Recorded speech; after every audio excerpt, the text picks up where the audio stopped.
What sayest thou, Bully Bottom? There are things in this comedy of Pyramus and Thisbe that will never please. First, Pyramus must take a sword and kill himself, which the ladies cannot abide. How answer you that? By your lake and the parlous fear. I believe we must leave the killing out when all is done. Write me a prologue, and let the prologue seem to say that we will do no harm with our swords, and that Pyramus is not killed indeed. And for the more better assurance, tell them that I, Pyramus, am not Pyramus, but Bottom the Weaver. This will put them out of fear. Will not the ladies be afeard of the lion? Oh, I fear it, I promise you. Masters, you ought to consider with yourselves to bring in, God shield us, a lion among ladies is a most dreadful thing, for there is no more fearful wild fowl than your lion living. He himself must speak, saying, if you think I come hither as a lion,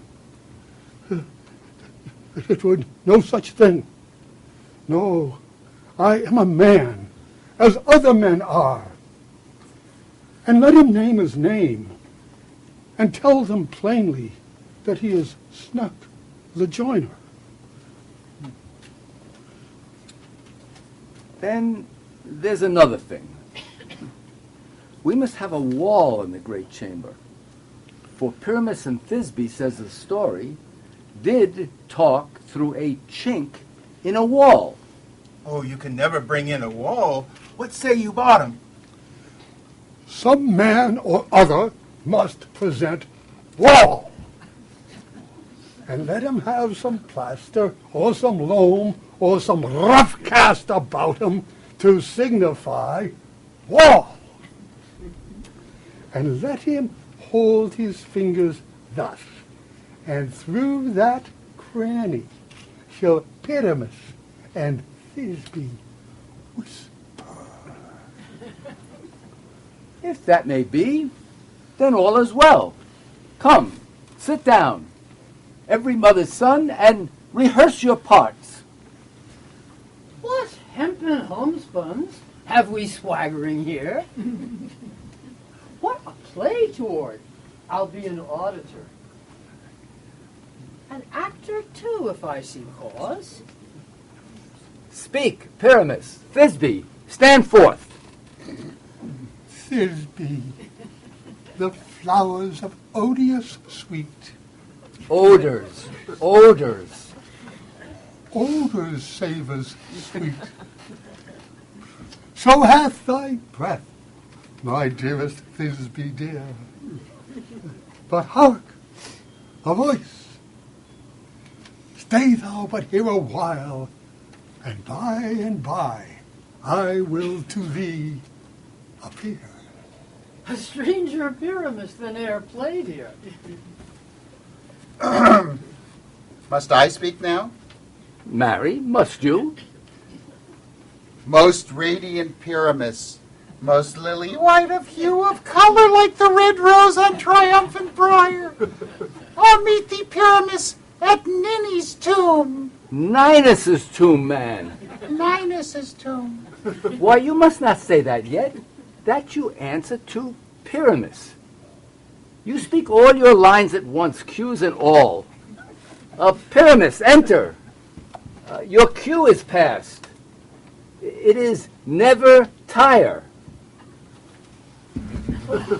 If I were fair, Thisbe, I were only thine. Oh, monstrous! Oh, strange! Pray, masters, fly! Masters, help!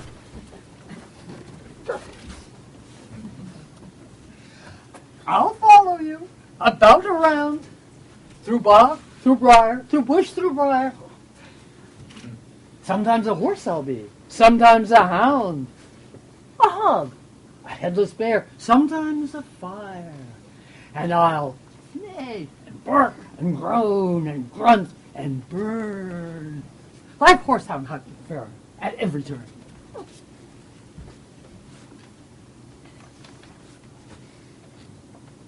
Why did they run away? Oh, Bottom, thou art changed. What do I see on thee? What do you see? You see an asset of your own, do you? Bless thee, Bottom, bless thee. Thou art translated. I see their knavery. This is to make an ass of me, to frighten me if they can. But I will not stir from this spot, do what they can. I will walk up and down here, and I will sing that they shall hear. I am not afraid. The owl cock, so black of hue, with orange tawny bill. Angel wakes me from my flowery bed. I pray thee, gentle mortal, sing again. Mine ear is much enamored of thy note. So is mine eye enthralled to thy shape.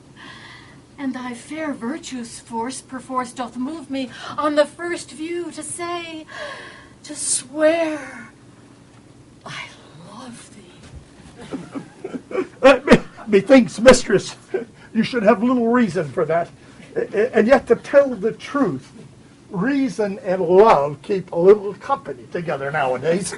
Thou art as wise as thou art beautiful. Not so neither, but if I had wit enough to get out of this wood, I have enough to Out of this wood do not desire to go. Thou shalt remain here, whether thou wilt or no. I'll give thee fairies to attend on me, and they shall fetch thee jewels from the deep, and sing while thou on pressed flowers dost sleep. And I shall purge thy mortal grossness, so that thou shalt like an airy spirit go. Peace blossom, cobweb, mustard seed. And I. Be kind and courteous to this gentleman. Feed him with apricocks and dewberries, with purple grapes, green figs, and mulberries.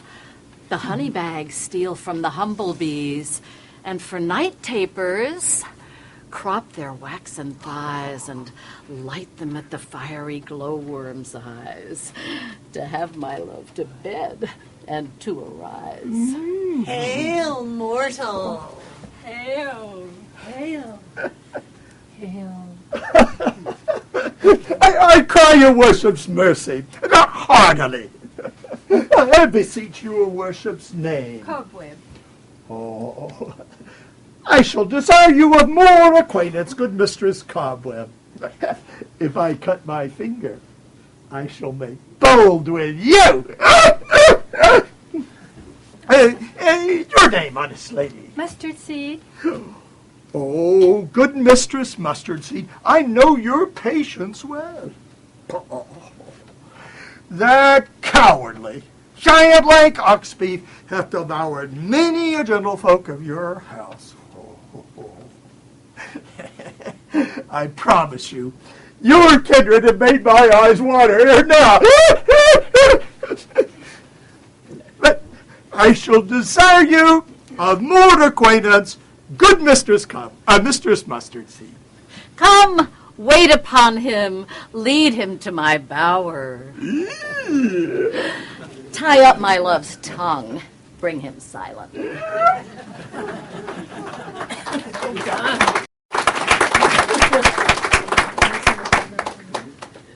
I wonder if Titania be awaked.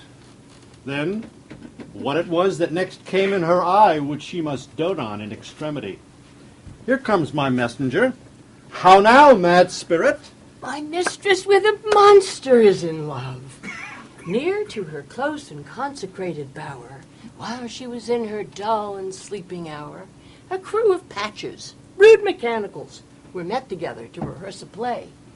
The shallowest thick skin of that barren sort, who Pyramus presented in their sport, forsook his scene and entered in a break, where I did him at this advantage take. An ass's knoll I fixed on his head. So forth my mimic comes, and when they spy, away his fellows fly. I did lead them on in this distracted fear, and left sweet Pyramus translated there.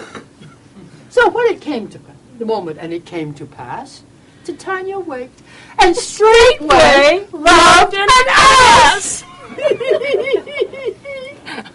This falls out better than I could devise. But hast thou yet latched the Athenian's eyes with the love juice, as I did bid thee do? I took him sleeping, that is finished too, and the Athenian woman by his side, that when he waked, of force she must be eyed. Stand close. This is the same Athenian. This is the woman. Not this the man. Oh, why rebuke you him that loves you so? Now I but chide, but I should use you worse, for thou, I fear, hast given me cause to curse, if thou hast slain Lysander in his sleep. Being o'er shoes in blood, plunge in the deep, and kill me too. It cannot be but thou hast murdered him. So should a murderer look, so dead, so grim. My Lysander, where is he? Good Demetrius, wilt thou give him me? I'd rather give his carcass to my hounds. Out, dog! Out, cur! Thou drivest me past the bounds. You argue from a misprized mood. I am not guilty of Lysander's blood, nor is he dead for aught that I can tell. I pray thee, then, tell me that he is well. And if I could, what should I get therefore? The privilege never to see me more, and from thy hated presence part I so. See me no more, whether he be dead or no. There is no following her in this fierce vein. Here, therefore, for a while, I will remain. What hast thou done? Thou hast mistaken quite, and laid the love juice on some true love's sight. About the wood go swifter than the wind, and Helena of Athens look thou find. All fancy sick she is, and pale of cheer, with sighs of love that cost the fresh blood dear. By some illusion, see thou bring her here. I'll charm his eyes against she do appear. I go, see how I go. Swifter than arrow from the Tartar's bow.